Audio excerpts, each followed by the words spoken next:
সে দেশের হোক বিদেশের হোক যে জায়গারই হোক। আহ্বায়ক হবেন শহীদুল হাসান তারেক, সবাই হয়তো চিনেন, চিটাগাং ইউনিভার্সিটিতে পড়ে পড়ছে, এখন ইউরোপে আছেন। যুগ্ম আহ্বায়ক হাফিজ মুনাজ্জির আহমদ, মদিনা বিশ্ববিদ্যালয়ে আছেন, ইমদাদুল্লাহ আনসারীর সহপাঠী। যুগ্ম আহ্বায়ক হাফিজ ইমদাদুল্লাহ, এখানে সামনে আছেন। সদস্য সচিব ডাক্তার মোহাম্মদ আনিসুর রহমান, আমাদের পাশে আছে, কোনো সচিবের কাজ করতেছে। যুগ্ম সদস্য সচিব সুমন আহমদ, বক্তব্য তো আগে সুমন আহমদ, ঠিক আছে। যুগ্ম সদস্য সচিব সাব্বির আহমদ মিজান, আগে বক্তব্য দিয়েছেন। কোষাধ্যক্ষ আলাউদ্দিন খান রাজু, লন্ডনে আছে। সহকারী কোষাধ্যক্ষ মোহাম্মদ হাবিবুর রহমান।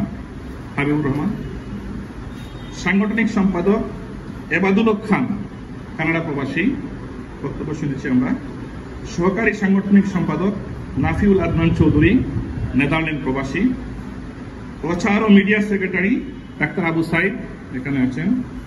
সহকারী